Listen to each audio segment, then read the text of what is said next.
joining me on the show, Harry Mahesh, Mike Stackhouse, Ryan Wood, all in clockwise order.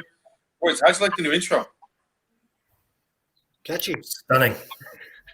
Could be. Stunning. Yes.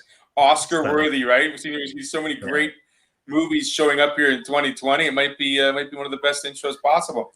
Thanks for joining me tonight, guys. We're going to forego the pregame discussion because we're going to jump right into the first period because we've got three really important topics to discuss here before the weekend. Ryan, we're going to start with what's going down in Ontario. A couple of weeks back, Minister of Health and Public Health in Ontario said, we got to go 4-on-4 hockey. We got to change the rules of junior hockey, Tier 1, Tier 2. Is there any literature out there that you've seen or thought of that makes these rules worthwhile? No, not really. In the grand scheme of things, there's still hockey that's somewhat going to be played here. I know some Junior C, Junior B, and Junior A teams are starting to play some non-contact exhibition games. And as long as they play against approved ELF units, they're allowed to play some games against specific teams. The Toronto teams are still grounded. They're not really allowed to be playing games, but the teams in public health units that are in a green color are allowed to get some games in. So, and the games are they're not like it's good shinny games. That's pretty much it. Good way to put it. There's still no hitting, but the other good news about the hitting aspect is our premier here in Ontario, Mr. Ford, has basically said, no, we're gonna reevaluate what the Minister of Sport and is saying that there's going to be no hitting for sure. The premier stepped in and finally said, no, we're gonna reevaluate that. That's not 100% happening. So at least the opportunity to play real hockey in like the major junior level here in Ontario, that door is creeped open just a little bit right now. So I know a lot of people are kind of happy about that out here.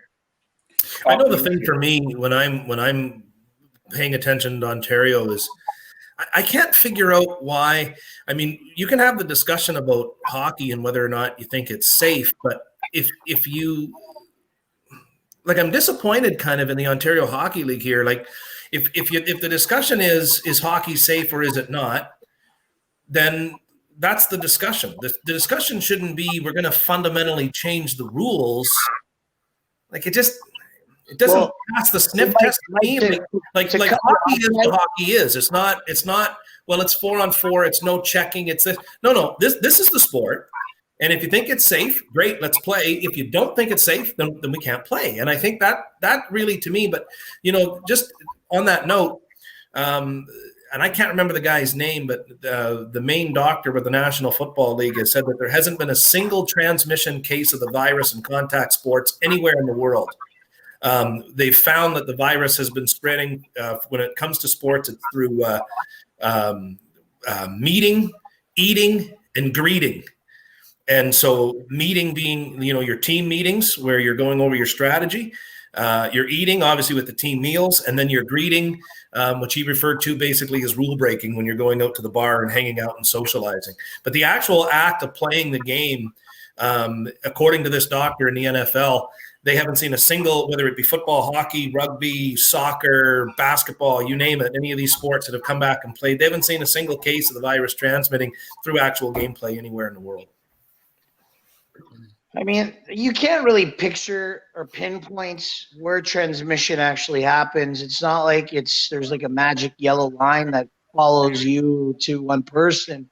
But to go back to what you said, that you're disappointed in the OHL, well, I know a lot of those people that are in some of those positions, and I can assure you that the OHL are not the ones making the decision about where they're at with the hockey. They want to be doing hockey correctly, and it's all government. It has nothing to do with them making safe decisions based on anything. But I think they should, at this point, if the ruling is that, well, we can't have body checking, then I think the OHL has to say, then we can't play because that's not our game. And they're taking a very good closed door political stance on it. They're not putting up a fight in public. They're putting a fight up behind closed doors and trying to do things, I guess, as professional and amicable as possible with our government here in Ontario, which is why, our Premier Ford kind of spoke up and said, no, we're talking about it. We're figuring it out. And the OHL is taking a quiet stance on the whole matter and not going to the public and crying and saying, oh, this is a travesty. They're trying to do things the right way so that the government can kind of somewhat spin back and be on their side. So I think they're doing the right thing by taking that approach instead of trying to fight them. I think they're just kind of playing the game, and I think eventually you're going to see the OHL have real hockey. I can't tell you what that's going to look like here in the next little while, but if I was a betting man, which I've been known to throw a bet or two in my day, I bet you they get games going by February and play a shortened season, and it'll be real hockey. So we talked a little bit about I'm going to get Harry to chime in on this real quick. The position being it's all government behind closed doors. When it comes to regions, I mean, if you set it up as a green, an orange, and a red, we've had that in Manitoba for the last 2 months now, where we're playing within regions. Our numbers, just like everywhere else across the nation, are going up potentially, according to news reports, which you believe them how you want. But teams are staying within regions here. Numbers are going up, yet we're getting code reds all across the province now, Harry, for the next 2 weeks to month. I mean, we're not going to see MJ hockey here for a long time. What are the teams doing to keep themselves in check, but also maintain these precautions and these guidelines so that when there is a return, there isn't any opportunity for hockey to be blamed for any other, outbreak? Well, to be honest, I don't think it's fair that the MJ didn't cause the Manitoba lockdown. No, I'm not saying that. That's kind of the impression people think. There's been stuff in the news coming out, and it's like, oh, this was because of hockey, because of the latest news articles. We stopped because we were told to. We've been here for 2.5 months. We haven't even had a guy miss practice for any type of sickness. So we sent everybody home today. I'm heading home probably Monday, Tuesday, or whatever. But it's one of those things where, I don't know, when we come back, we did everything right the first time, right? So what are we going to change the second time around? I mean, well, thankfully they haven't changed any rules for us in terms of gameplay. And again, we've played 11 games, including preseason. Nobody we played and none of the teams we played against had any cases. So we did everything right. I mean, I know there was cases that popped up after the fact, but we haven't played those teams. So for us, on our end of it, we're just going to do what we've been doing, to be honest. And in terms of the 4-on-4, like, have we heard any other sport change it? Like, have you heard basketball 4-on-4, volleyball 3-on-3? Like, I know we're a hockey show, but I haven't heard a single other sport. 4-man bobsled now, 3-man bobsled. Like, what do we take out one player? Well, guess what? Now they're just extra guy on the bench. So you can argue that side too. I follow every sport. I haven't seen football go from 12 to 10. So it's just weird that they think hockey's the one where you can eliminate one player and change anything. There isn't a sport out there who's tinkered with their numbers to try to limit the cases. It's just weird that somehow hockey in Canada gets singled out, obviously, but it's, I guess we're the sport that everybody has their eye on. So if we make a change, they think there's a show. But I mean, basketball, this is the same amount of people in a small area, really. So, there's even some jurisdictions out there that when it comes to hockey, they've even said we don't want you celebrating goals. Yeah, no, you're absolutely right. I mean, it's almost embarrassing that we've got certain vices on, a part of our culture, and it is our culture for almost 8-9 months of the year, and for communities around Canada that support these local teams don't even get to see their sport being played or participated with, and to have it change, like you said, Harry. I mean, soccer pitches still have the same amount of players on the field. The NFL still has the same amount of players in the field. Baseball, even though it's a larger field, still had 9 players in the outfield and the infield. It's almost, I'm going to say it's asinine. It really is. I mean, I don't use that word often, but it's like give your head a shake. Like, I mean, I'm not saying that each life lost isn't important. It is, but changing 5-on-5 to 4-on-4 really doesn't do much to me. And there's no literature out there to support the change. So kudos to Ford for saying it. Well, I think I'm going to do something about it. I think we all want to be good people. We all want to follow the rules. I don't want people to misunderstand that, these guys don't care. They just want to play hockey. It's not that at all. But when you have, and as Harry outlined in Manitoba, where they've got, how long have you been going, Harry? For over a month, for sure. It's middle of September. Right. So there's no cases. They're following the rules. They're doing a very good job. And you're punishing them. And yet, you've got, like I look at, in Saskatchewan, where at the moment we are, as of today, at the taping of this show, we're still playing, but we're playing in front of 150 people in buildings that hold over 2,000. But I can go to Walmart and Canadian Tire, and as long as I'm wearing a mask, people can climb on top of one another and forget social distancing. And I think so, guys like us that are sitting around here doing these shows, we want to follow the rules. We want to be good people, but we want them to be consistent. And if you're going to have this really, what we all think is a bad rule over here for hockey, then that rule's got to apply at Walmart, and that rule's got to apply in other walks of life. And I think we just, we talk about equal playing fields or level playing fields. I think that's all we're saying is that, and people talk to me daily. I mean, I'm pretty vocal, as you know, and pretty opinionated when it comes to this topic. And I get messages from people every day. And the feedback that I'm getting from Manitoba is that, quite frankly, by and large, the overwhelming majority of people in Manitoba are following the rules. There are some that are not. And those people that are not, for whatever reason, the hammer isn't coming down on them. So rather than bring the hammer down on the people that aren't following the rules, we just eliminate all of the places for those people to go and infect other. And I don't think that that's right. I think if you've got 1 or 2 or 3% of the population not following the rules, you got to punish them, not the other 97. We'll talk about punishing in the third period. You bring it up, Mike. I guess we could all agree that consistently speaking, we've been inconsistent with our judgments. Not the 3 of us or the 4 of us, but everyone outside making these judgments.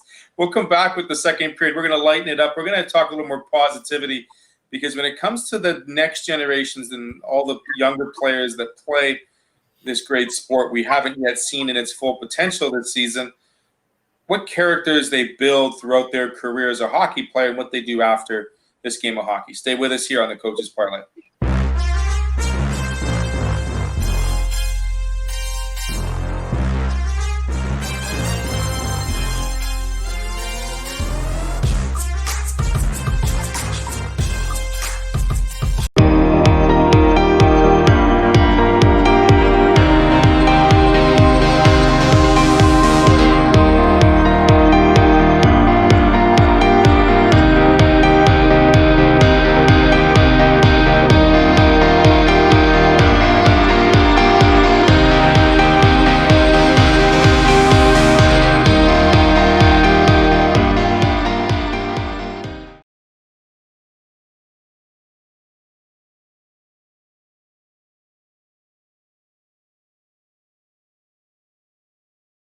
We've talked about consistency on and off the ice. We talked about character development. We talked about the importance of building that play, that character throughout your career. Ryan, what is it about being a hockey player or involved in any type of team sports or individual sports that builds that person ready for life outside of their respective arena? Well, I think the whole camaraderie and how you get along with others in a dressing room can translate well into a boardroom as well. I just look at my current profession that I'm in now, that taking on a sales role that I've adapted to. I mean, just being able to communicate with other people is huge. And I don't say that hockey players are all the best communicators, but I think that you really, really learn how to be a member of a team and a member of a community, and a lot of people who make hires look for those type of attributes and tangibles when they're hiring employees. And I could list a whack load of hockey players that if I was running a company, I couldn't wait to have them on my staff. But there's also a ton of hockey players that I've coached in the past that I wouldn't have on my staff if I had to have them on my staff because they were lazy or they just didn't have the attributes to translate into being good employees. And there's an age-old sentiment that's been out there is that coachable athletes become great employees. And if you're not a coachable athlete, generally, you're going to be flipping burgers at McDonald's and not to take anything away from hard labor or working in a factory, but that's where a lot of those people end up because they just don't have the abilities to follow direction, follow rules, and so they've got to be in places where people don't really care as long as you show up to work. Is it a thing, Harry, where you get someone that follows the rules for their entire hockey career and they say, you know what, now it's time to spread my wings, become an entrepreneur, become an independent kind of person, and let's see what the world gives me? Yeah, I mean, the way it's funny, like I grew up in a pretty strict household and I had my parents, my teachers, my billets, my coaches. I don't think I've ever been my own person. And then, you get a girlfriend and then you're done for good. Just blaming the girlfriend. But it's one of those things where, I mean, I can't really speak to life outside of hockey because I never really left the sport. But no, the thing of it is like, I mean, I think the biggest thing to that translates is resiliency, commitment. I mean, it's tough to make it in sports. I mean, yeah, we're not talking about somebody who played minor hockey and just kind of, faded out. Now he's doing something else. If you're somebody who's played junior hockey, you've probably been yelled at. You've probably been screamed at. You've probably been benched. And if you made it through your whole career till 20, went to school, it shows that, you probably bounced back a number of times throughout your career. And I think ultimately when you look at not just hockey players, but athletes in general, it's the longer they play, the more they've been through. And, if you're not in the pros, things probably didn't go your way and you're still standing, you're still thriving in something else. And I think that's the major thing that translates to life outside of hockey is just kind of that commitment and, a lot of that self-drive. I think a lot of athletes have that self-drive, whether it's a team sport, individual sport. And once you have it, it doesn't really go away. If you're somebody who thrives on, doing well or, enjoys pressure, you never really just walk away. I mean, competitive people are competitive people until the day they die. And I think that's what you get with some, with athletes and, particular hockey players. None of us really have left the sport. I mean, Harry, you're still coaching. You haven't found a quote-unquote big boy job yet. I mean, Ryan's waiting to start coaching soon because he's waiting to get out east. And Mike and I just dabble with the odd interview, and we talk amongst the leagues, and we get the ins and the outs. And I'm sure Mike has a lot more great stories than I do. Mike, you've seen a lot of players come and go, move up, move into the ranks, be, very good citizens within a community. And like Ryan said, there are a couple of, sour eggs or rotten eggs in a dozen. But what is it about that strength of character, I mean, that a hockey player develops that, puts them in a different profession that has, we talked about firefighters and police officers and places of profession that involve a regiment, like maybe a school teacher perhaps.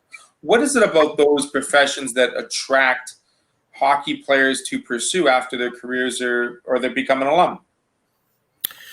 I think it's a number of things. And, when you start talking about, firefighters and police officers and stuff like that, I think for a lot of these former hockey players, there's a certain attractiveness to staying physically fit. They can be in a profession that allows them to continue to exercise and maintain that high level of fitness. I think, in other jobs that you mentioned, teachers, there's a clear avenue to coach if you're going to be a teacher and you want to get involved in some of the other sports, whether it's volleyball, basketball, soccer, whatever the case may be. And in some cases, there's high school hockey teams and things of that nature. But even if you're not coaching, you're still working in a group and more or less with a team of people, whether they be students in a classroom or other teachers, for that matter. So I think there's you can look at certain professions and you can find clear areas of comparison, like whether it be fitness, whether it be the team atmosphere, whether it be, being able to stay in the sport through coaching, but having a full-time job, like I say, doing something else, and the coach becomes a volunteer part of it. I know actually a couple of former hockey players who have turned out to be lawyers. And I often wonder, with some of the trash talking and whatnot that goes on the ice, end up being pretty good, being able to make some pretty good arguments, when you're in a courtroom. And so I think, like for me, I'm always amazed at what I find out later on, like when I'm getting to know a kid at 18, 19, 20, and then he moves on to university, or I lose track of him for a few years, and then all of a sudden he pops up on a social media feed somewhere, and I think, wow, I didn't know that about you. And I wouldn't have pegged you as like Brennan Turner, who used to play for the Notre Dame Hounds, is one of the top technological agriculture people in Saskatchewan right now. And he's just an incredibly smart, well, I was going to say young man, but he's not that young anymore, but when you see some of the things that these guys are capable of doing and what they end up becoming, society actually is better off that they weren't hockey players, in a lot of cases. Like, I've mentioned Jordan Schindel on this show, who's a Saskatoon firefighter. I know a number of police officers that I think, thank goodness we have you serving in police work, because if it wasn't you, I don't know who would be there, and we're in a lot better shape having you there. So I think we're lucky, and that goes back to, again, like some of the COVID talk where I've said, this isn't just sports, and people got to get off that. You learn so much more that you'll never learn in school. You'll never learn in any other setting. And some of our best educators on the planet are people like Harry, and those that are in his profession that mold these young men when they're 18, 19, 20. And I don't mean to talk too long here, but I just wrote today about my mentor when I was in broadcast school when I was 18 and 19. He's the single most important person in my life that shaped me for who I am today. And without him, I don't know where I would be. And a lot of hockey players could say that about their coaches in junior. And we definitely have mentors and role models when we grow up, or as we grow up, no doubt. We talked, Ryan, you brought up camaraderie during the first period. Is it because they have a player or team duty playing hockey, and then they realize perhaps they find another calling in life after the game that really sets the tone or sets them up for success in a different profession? Well, yeah, I mean, being a part of a team, Harry and Mike mentioned firefighters and police officers. I mean, I know a lot of hockey guys that are in those professions that, got hired right away just because of their hockey backgrounds. And not to say that they weren't qualified, they clearly were, but, they get to put top of the hiring pool just because of, what they've done in the sport.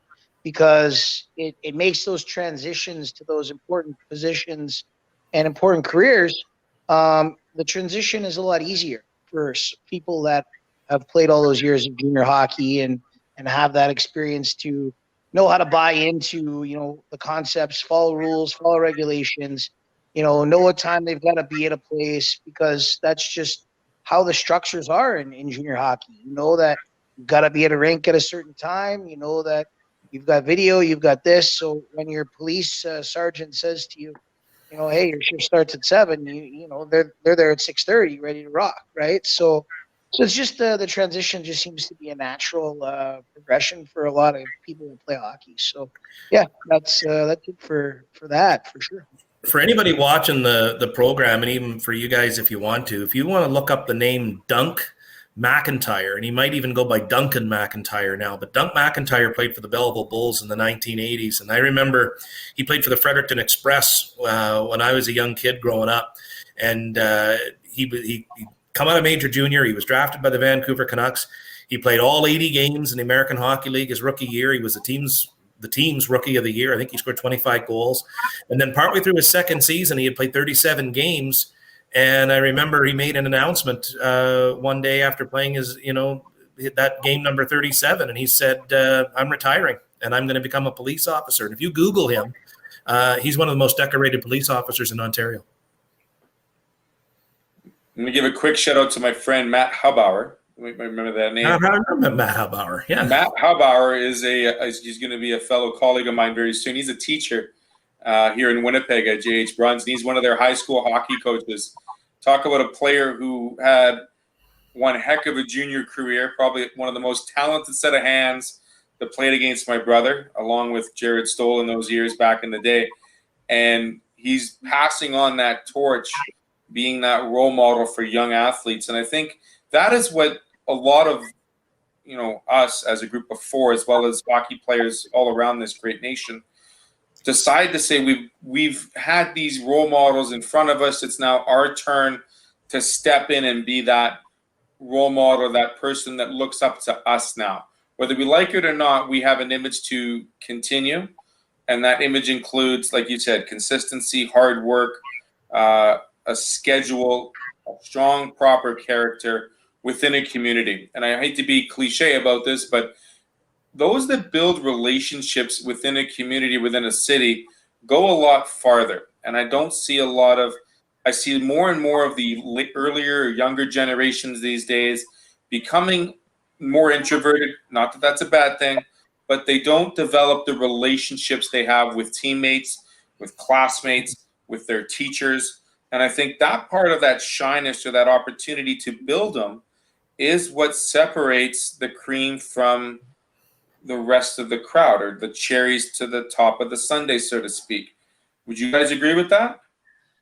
Oh, big time. I mean, there's a reason I'm back in Winkler. I mean, I'm a kid from Vanderhoof, BC, who came out here at 18, loved it. I mean, I went to buy winter tires today from a guy who said, hey, I remember when you used to play here. And, I tell these guys all the time, like, there could be a day where you want to coach here in 10 years. And, I know guys who come and go, but anywhere I went, I wanted to make sure that if I ever wanted to show up in 10 years, people knew who I was. And a lot of that comes off the ice. And, I was fortunate it worked out well for me here. But, I mean, I played for 8 teams after I left here. And I feel comfortable thinking I can go anywhere, walk into the building and, have that recognition. And a lot of it comes from just wanting, as an athlete you want to stick out, you want to impress people. But it's huge. Like, you never know where you're going to run into somebody, from 12 years ago when I played here. So I try to tell these guys every day, like, get out there. And a lot of my close friends from this area I never even played with. They're just people I met outside the game. And it's so important. I tell these guys all the time, as much as it's great to be in the room, but you got to get out of here. Like, there's the world's bigger place than inside the rink. And, you got to have balance. Ryan, you've probably had coaches you've hated playing for or coaching against, but, after the game, you shake hands and you're like, yeah, this guy's part of the crew. Well, it's interesting to say that, because being the competitive guy that I am, I always thought that they were always my enemies, right? And when I first started to coach, it's like, I don't want to have a relationship with that guy because, well, he's trying to win hockey games against me. And it took me a little while to realize that, yeah, in the heat of the moment, in the middle of the game, we're in a battle. But after that, you know what?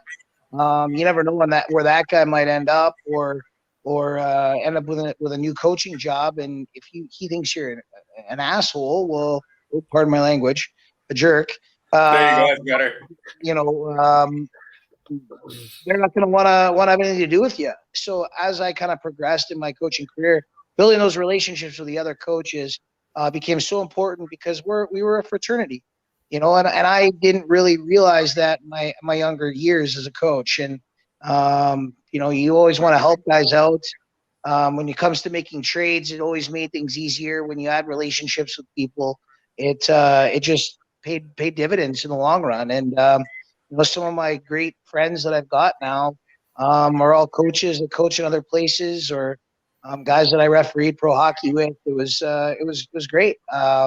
So it's important to build relationships, and clearly Harry did, being where he is now, and he'll have a job anywhere he goes because he's somebody who's able to build those relationships. And it's such a huge thing in life and in the world.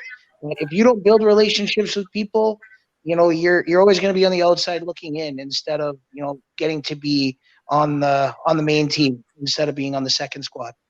And I've said to guys, even younger coaches, as I get older and I used to learn a ton from the coaches just from talking to them. Now I find I've been around too long, and the younger coaches come in that I'm teaching them a thing or two. And one of the things that I always tell them is, don't try and hose a guy on a trade. You want to make a trade that, the wrong thing to do is to assume that you're the smartest guy in the room. The reality is that there's 12 of you coaching in this league. All 12 of you are predominantly equally smart. You all know basically what to do. And when you go to make a trade, your needs are different than the guy that you're trading with. And that's why you're making the deal. You're making the deal to help both teams, but maybe the help at the present time isn't exactly the match. And I've always said, if you help out somebody else, that favor is inevitably going to come around and work out in your favor. Even if the guy that you did the favor for isn't the one who does it for you the following year, the other coaches are watching and they see you as a man of integrity when you're making those trades. And so it's something that does, eventually come. And I've seen coaches come and go. There was a coach in our league that for many, many, many years. And I said to him eventually, I said, eventually no one is going to trade with you. They're just going to say, well, why is he offering me this player? Or why does he want this particular player? Or what's the angle here? And I said, eventually you got to just lose a couple of trades on purpose, if for no other reason than just to show the other guys that you're not trying to hose them all the time. In the Northern Ontario Junior League, when I coached there for the 2 seasons that I did, the hardest thing is number one, recruiting players to want to come to the Northern Ontario League. It was tough.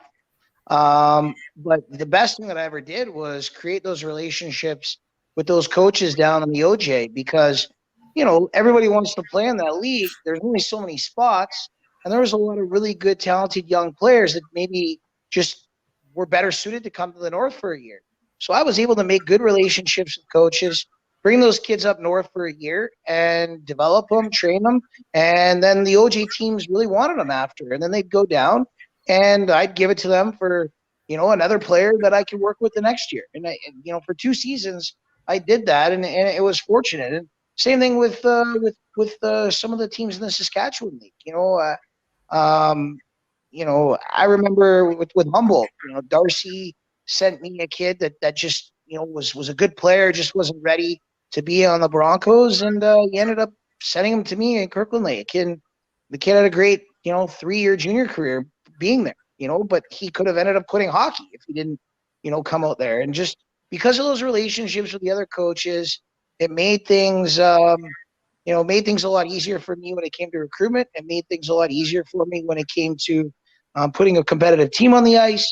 And the other thing too is having good relationships with advisors and agents. If you don't have a relationship with those guys either, you're not getting the cream of the crop talented players, unless the players are from your backyard or your program is free, and players always flock to free, right? So yeah, it's so crucial to have those relationships. Hockey's a weird sport, and there's real hate for 60 minutes, and then everybody's buddies, and it's just, I don't think there's any other sport that has that much intensity during the game. I mean, you see football and the guys are patting each other and talking. Hockey's hate for 60 minutes, and then it's go have a beer after, and it's something a lot of people on the outside looking in really don't get. I mean, Mike, you probably know the name David Siegel pretty well. He played. I mean, there's a guy I ran into. I think I fought him 3 or 4 times, and then I actually called him in the summer, and he helped me get on a team down south. Right. Yeah. He played in the SP. He played in the Southern Pro League. Yeah, he was at Knoxville, and I repped him. We're the same. We're about the same size, and everybody wanted to see us go. So, and we became friends through Facebook. I was looking for a place to play. I sent him a message, and he hooked me up, and we ended up fighting 2 months later. So it's like, and I try to tell that story to people, and they think it's crazy. But I'm like, that's hockey. And on the coaching side, like, I see guys puff their chest out at me, and I'm going, we're not playing against each other. Like, what are you sticking your chest out at me for? Like, our kids are playing against each other, but there's a lot of those big dogs in the lower ranks, and especially in minor hockey, you see it, and I go, guys, we're on the same team. We're just helping these guys move on, and then if we move on, great. But there's really no competition between the coaches in hockey. I mean, there's even best players will win.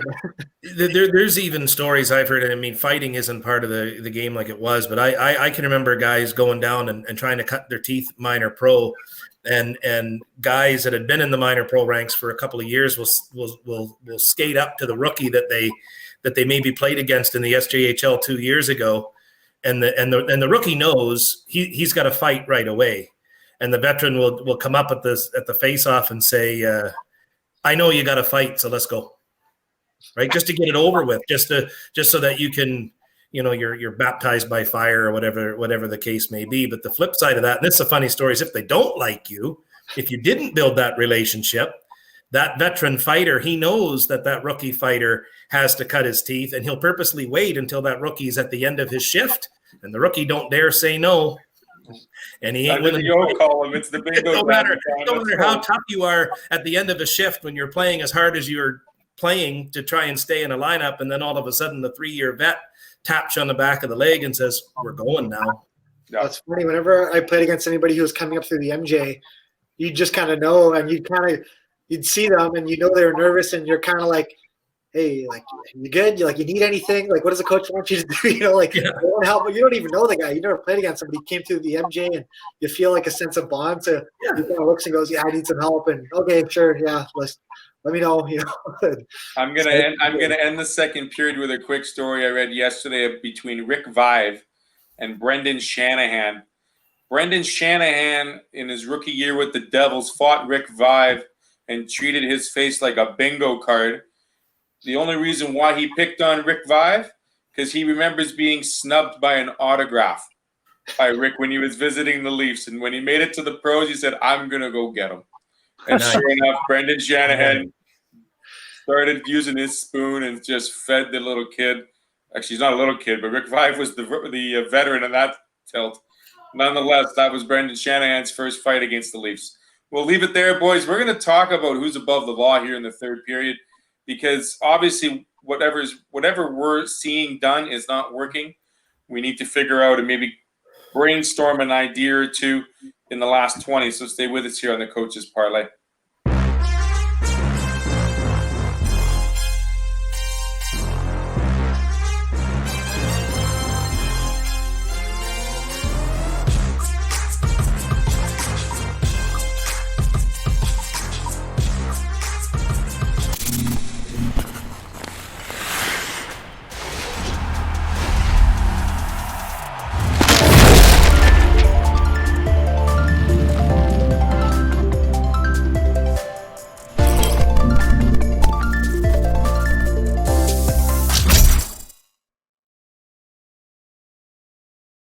We probably could have had another 2 hours of story time there in the middle frame, but we got to get on with the show. We got things to take care of.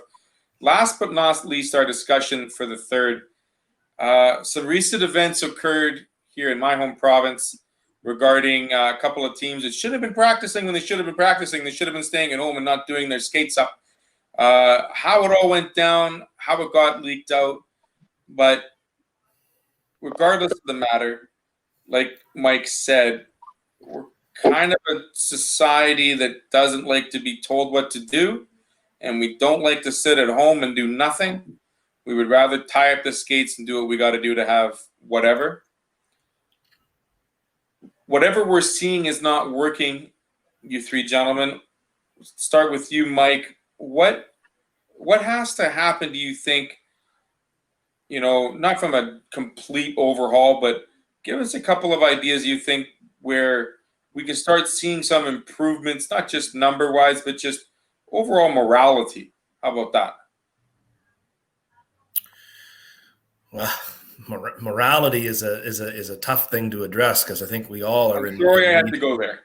Yeah, no, I think we're all in need of a morale boost. I think, as I go through this and I've said, and I don't mean this in a mean way, but like a hockey team, when the players stop listening to the coach because you get tired of the message, You fire the coach.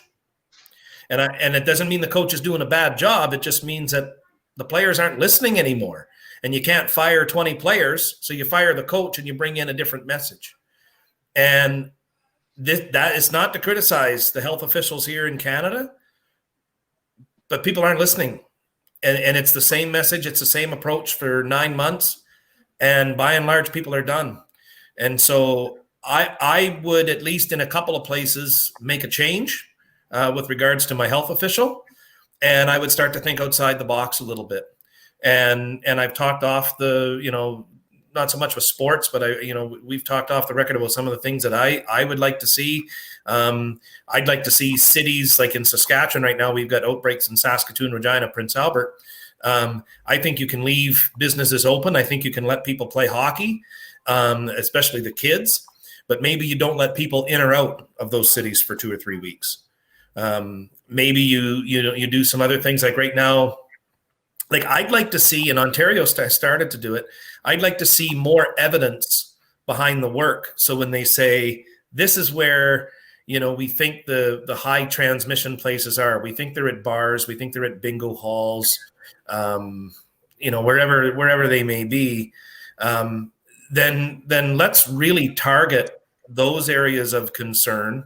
And, when we opened up gradually. Well, let's lock down gradually. Like if we're seeing the cases in the bars, let's close the bars. Let's leave everyone else open. If they're in the bingo halls, let's close the bingo halls. Leave everybody else open.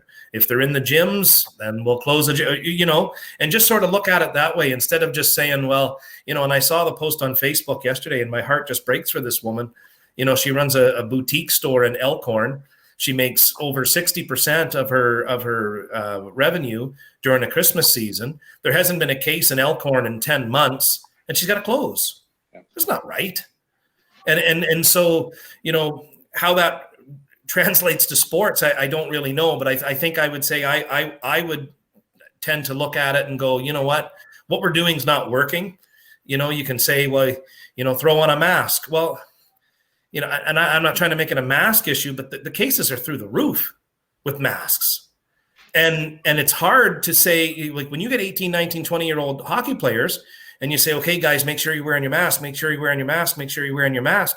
You look around, there's cases everywhere. You're like, well, what am I wearing this mask for? Harry, you said it right. How do you justify it, right? Harry, you said it right at the beginning. Here you are, instructing your players, 18 to 17-year-old kids, follow protocols, do the restrictions, follow the guidelines. Is this a matter of Lord of the Flies where we got to find a different conch, or someone's got to get the conch again, or it's nothing really like, I hate to use Lord of the Flies as the reference, but it almost feels that way. I'm not going to go George Orwell on this, but that's number 2. Well, we live, the area that we're coaching in or playing in, isn't, they're not doing the best to follow the rules down here, and it's blatantly obvious. They hand you a mask as you walk in the superstore, and people are dropping it on the floor. At that point, I wish they would just hire me for security and say, maybe you should just be smart enough to order curbside pickup and we'll take your groceries to your car. Like at this point, people are just being stubborn to be stubborn, and whether you believe it or not, you're just prolonging it and screwing it up for the rest of us. Because I think Mike mentioned before, why is everybody getting punished for the 1 or 2%? And these kids are going home now. They did nothing wrong, nothing. They showed up here every day. They gave it their all. And, they're not going to go home and find a job around Christmas time for the next 7 weeks. They're literally sitting around doing nothing. And, it's too late if they haven't started online schooling, I don't think you can start at the end of the first semester. So it was tough watching everybody leave here the last couple of days, knowing that you guys didn't do anything wrong. We're sorry somebody else caused your season to get delayed. And as much as they get it, I don't think they understand it more than me. I have to go home. What am I going to do, right? I was having the time of my life, to be honest. My first junior coaching job, I was here every day. And yeah, sorry, because somebody had a wedding and had 50 people get infected, you got to go home. It's just, it's just one of those things where it's unfair. Or if you're supposed to have only 25 people in the church and 190 show up. Yeah. And you know what? I hear both sides of that story. It's awful. There's people smarter than me trying to figure it out. So it's not like I have to solve my own problems right now. I just wish those people would act a little quicker, because a lot of, livelihoods are dependent on it. And like, it's not fair that Walmart's open and, like Mike was saying, the little, flower shop, and like Christmas is a big time for every small business. And I'm going to restaurants here daily, just knocking, hey, you guys open? Yeah, hey, thanks, come in. And it's sad to see everybody's on pins and needles, and it's supposed to be the happiest time of the year, and it's just not going to be this time. And no. Yeah, it sucks. I mean, I don't really know how to get into it in detail, but we did everything right. We take pride in that, and it got taken away from us because of somebody who didn't. Ryan, how many lives are they saving? Really, at the end of the day, like when you look at it, how many lives are they saving by telling the Manitoba Junior Hockey League they can't play? Yeah, none. In fact, they're going to wreck far more. And what I said today, and I know it's not politically correct, but they're going to destroy more lives of people that have so much more life to live, or should have so much more life to live, while they're protecting people that have already lived many productive lives. And I know it's not what people like to hear, but when you're 85, 86 years old in a nursing home and you don't even really know what's going on, and those are the ones that we're protecting, and I know that that's not necessarily the right thing to say, and there have been definitely some younger people pass away, and it's too bad, and they shouldn't. But you know what? I can get into a car accident tomorrow on my way to work. Life is full of risks in everything that we do. This computer I'm talking to could blow up in front of my face in the next 3 seconds. And is it likely? No, but it's and we take chances in every decision that we make each and every day. And I just think, when we look at, especially these kids and how much more life they should have and how much more productivity there should be, if the average age is 82 years old, a lot of these players, they got 60 more years that they should be living. And so what are we doing? So that's the economy question of the year. What are we doing? Ryan, what's the trickle down effect? It's not even economy. Like Harry said, these guys are going home and they're doing nothing. Like it's not even about economy. Like, what are we doing to these guys? Ryan, what's the trickle down effect in Ontario for the fact that all sports have basically been shut down for a long time, and the province really is just standing by and saying, "Oh, we're looking into it"? Well, it's interesting. Like, not everything is shut down. I mean, I run an adult indoor slow pitch league that happens all winter in a soccer dome, and I got 28 teams that play every Saturday and Sunday. So why is that working, and we're getting the slap on the wrist to these other organizations? Because I apparently am in a health unit where there's not as many COVID cases, so we're allowed to do that. But a health unit like Toronto, Peel, Halton, they're not permitted to do those things because their cases are high. Everything is based on how many cases are happening in each particular region per day. And I mean, the region I live in is like 15 to 20 a day. Nobody's really dying. They're saying that the hospital beds are getting a little fuller over the last little while. But in the grand scheme of things, this Dr. Tam and the health unit head doctors, I mean, they have cushy jobs that they make $200,000+ a year. Some of them even more, actually. If you go and look at the Sunshine List, they're there to protect their job. Like, at the end of the day, they go, well, I got to do what's best for my job. I truly believe that they don't feel what's best for everybody, especially with their mental health, because that's been something that has been pounded at us for the last 10 years of my life. Mental health this, mental health that. The minute that COVID-19 all of a sudden shows up in the world, how much talk goes on about mental health anymore? Do you hear talk about it? All of a sudden, everybody's mental health problems don't matter. Everybody's, that has a mental health issue or turns to drugs or alcohol or whatever, it's not an issue anymore. It's just cool. That's it. And for me, I don't understand how people make these decisions. And yeah, they've got, oodles of education, but you can't teach common sense. And if we're going to let 200 plus people stand in a lineup at Costco or Walmart or wherever, there should be no reason why the sport of hockey or any sport at all should ever be stopped from playing. And that's that. And it comes down to something as a bigger purpose in life. It's above my pay grade, and I don't really know what it is. And I don't get to be in those closed door meetings with all these high politicians that we have in Canada. But clearly there is something going on, and I just don't exactly comprehend what their thought process is. I would love to be a fly in the wall in some of those meetings. And in fact, I'd love to be a fly in the wall in some of those meetings with Mike in there, because I'm sure Mike would turn some heads and get things going a little bit. It'd be quite the Donnie. And I'm not a health expert, but I've done a lot of reading. And, when you talk about, some of these measures, and, one of the things that I've started on here in the last week or so is I'm going back and looking at the models that some of these provinces released. And in Saskatchewan, they claim as recently as late April that they were prepared for a surge and that they made available 412 ICU beds. At the moment, we have 13 of them occupied, and we're going to lock the province down. Someone's lying. And so, I think as people, and you got to remember, so nurses, they can't say anything publicly. If they do, they lose their job. So they can't speak out, but I do hear from them. And the message that I'm getting is that, look, the health system has been poorly run forever.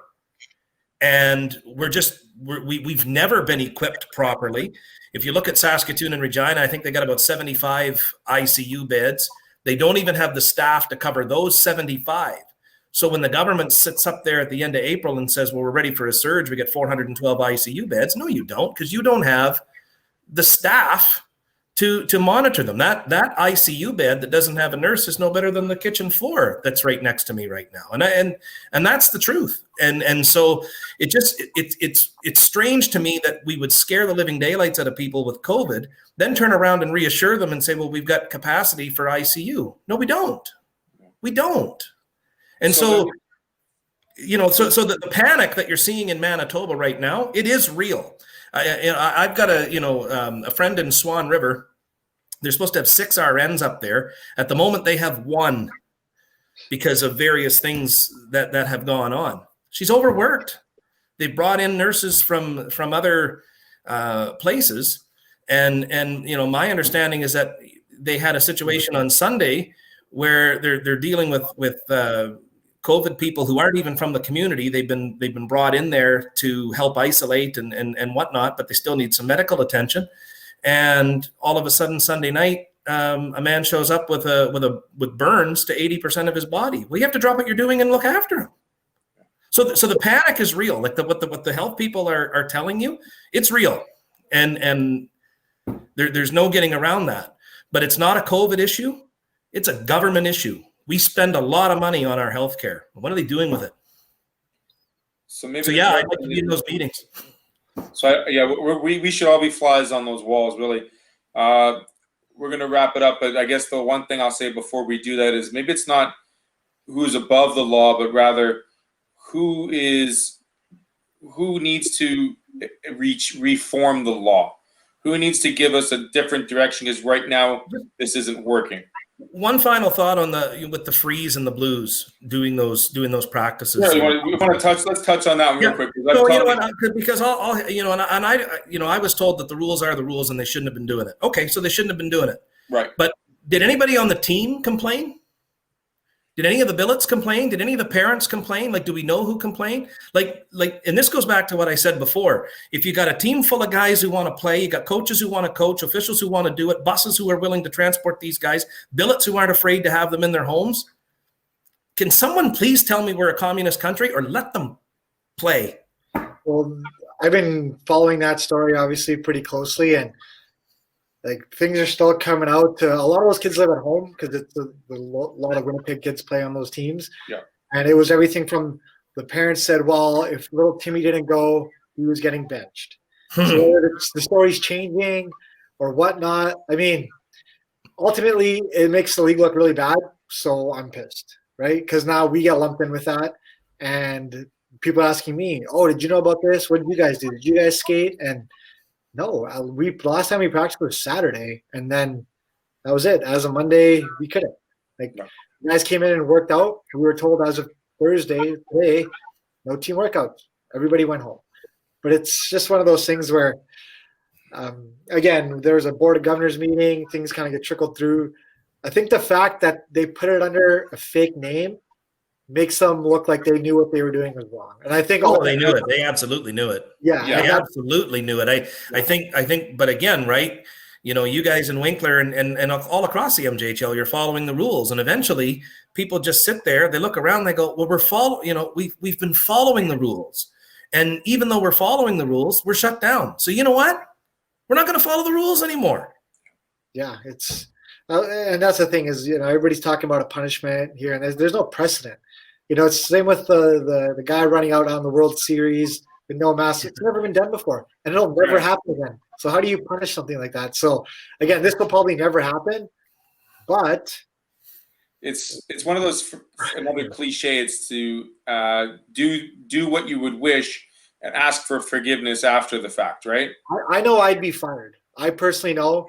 We talked about it. If I was caught and I took these guys to Morden or Carmen and held a practice, I'd be fired. And I think you bring up a valid point there, Harry. The fact that they hid and they changed the name of the participants and the teams and the bookings is what makes it look sketchy. And it's like, you know, like you said, they knew what they were doing. They were trying to get around it, but someone was the whistleblower, and boom, they got caught. And nobody in that boardroom is talking. So it's pretty boring for the three of us being the flies on the wall. So to play devil's advocate, because clearly what they did was not according to MJHL guidelines. Wasn't not MJHL guidelines. It was public. It was the Manitoba Winnipeg Public Health restriction 2-week mandate where they were supposed to cease and desist all activities because the team was in Winnipeg and they were from that region and they were not supposed to be participating at all. Gotcha. So I understand that most of those players on those two teams are paying a pretty heavy price to play hockey, correct? Mm-hmm. Yeah. So now, if I'm an owner of a hockey team and I'm in the middle of I'm not sure how long the shutdown is going to be, and correct me if I'm wrong, but if I got 8 weeks of shutdown ahead of me and I run a hockey team where I'm drawing really no fans and the only revenues that I really have are from those players, and for the next 8 weeks, there's no hockey, well, and they're all from Winnipeg, if I could find a way to still provide them some value for the money that they can, and maybe that's what they were thinking. I don't know. You know, maybe that's what they were looking at trying to do, was still provide them value for the money that they've been spending. And if everybody was was okay with skating, well then, you know, maybe that's what they were trying to do. Because now if you're off for the next 8 weeks, I don't know if your season's going to be pushed longer or not. Now they're looking at refunds. I'll tell you, man. I mean, I think that guy's got a lot of money anyways, and probably won't matter. But, you know, you run a business, you don't really want to be giving out refunds if you don't have to, right? So I'm just trying to play devil's advocate for them. Maybe they're just trying to provide value for what those kids are paying. That's just, you know. I always tend to side with the players. And if I was, say, 5 of the 20 guys who was uncomfortable, it's pretty hard to say no, hey, I don't want to come to practice. You know, it's one of those things. So you'll never really know if the players are comfortable because they'll never admit it. Because, you know, and I don't blame them, to be honest. If the whole team was – I mean, at the same time, if I was 18 and coach said, hey, we're going to have a practice out of town, yep, I'd pack my bag and go. And at the same time, if I didn't want to, I wouldn't say a word. So it's tricky. I think, though, I mean, in this era, in this day and age where people talk and, you know, social media happens, and generally, somebody's going to say something to somebody. So, and I'm sure it's out there, and I'm sure a parent or a billet or somebody's got to know some sort of backstory, and it's probably out there. It's just a matter of when the truth comes out. Well, we found out about it a couple days ago, and the guys on the team are like, "Oh yeah, I know so and so. He was texting me when it was happening." Like the guys all know. They know what's up. Nothing's hidden anymore. If we've learned from anybody, there's magnifying glasses everywhere. It's I mean, just the connections between the program, the two programs, the ownership, the rink that was involved, the intertwinedness of it all. All I say is, like you guys have said, we need a common playing field with every type of jurisdiction or every type of justification, whether it be a rink, whether it be a private enterprise, whether it be a Walmart, whether it be a big conglomerate. The bottom line is, we're dealing with stuff. This is real, as Mike has said. We've got to make this a level playing field, and we have to have choice. There's risk in everything we do. We need to understand that. We need to move forward with it. Did I say that right, Mike? Yeah, I mean, I think I don't have much optimism that that's what we're going to do. But yeah, I mean that, and again, I think by and large, all of us want to be good people, and we want to follow the rules. We just want consistency with the rules, and even if the rules suck, we want them to suck for everybody. Yeah. And when I always, when people say, "Oh, we're in this together," no, we're not. That's a politically correct statement that people who are pro-lockdown, because they're not affected by lockdowns, like to throw at you to try and get you to conform. And I always say, if we're in this together, that's fine. I'm more than willing to lock myself down. You can continue to work. I'll take 50% of your wage. No problem. Done. And I don't get very far when I say that to people. No. Gentlemen, great job tonight. Thank you for settling this with me. I enjoy being humans and less flies on the wall, so we'll do this in a couple of weeks. Let's see if should we make a bet anything happens to those two teams? Do we want to put any money on a fine, or do you want to leave it alone? I probably shouldn't say anything, to be honest. I'm not going to say anything either. Harry, you're exempt from this one. I totally get it. But I'd like to see if anything happens, I would like to see a level playing field here and the opportunity for everybody to either have it suck for everybody or be a little optimistic for everyone. I'm gonna say nothing happens to them, and Harry's probably not gonna be too happy with me on this. I hope nothing happens to them. I think at some point you have to send a message back to those making the decisions and say, you know what, they broke the rules. They shouldn't have broke the rules, but we're not punishing them because your rules are stupid. I should say I don't want the players to be punished.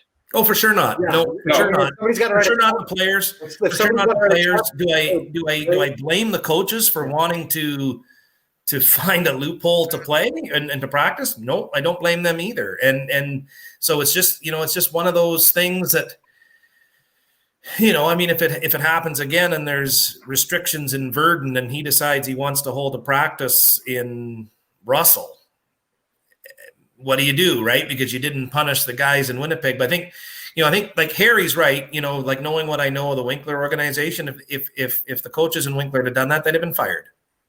Plain and simple.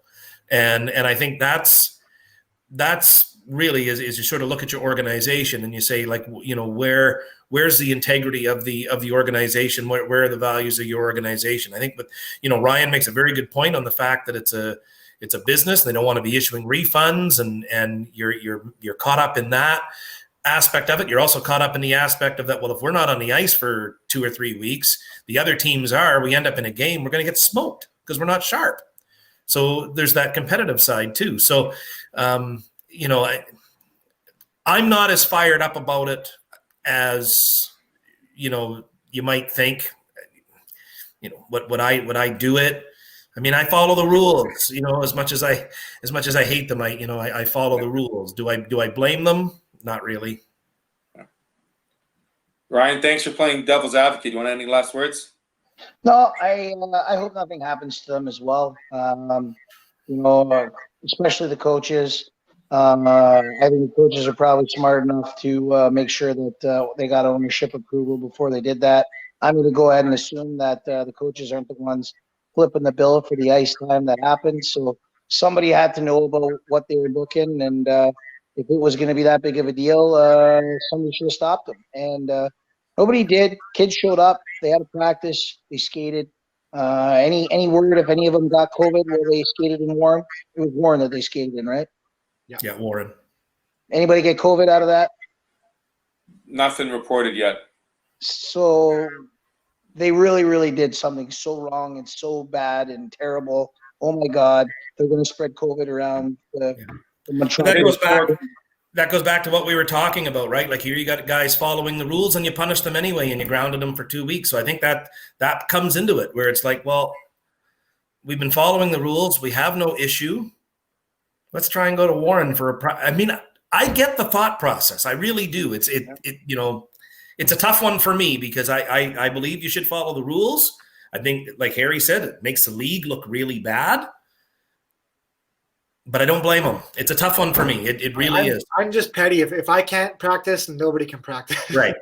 That's the competitive spirit in you. There you go. If I can't do it, you can't do it. Mommy told my tractor out of the sandbox.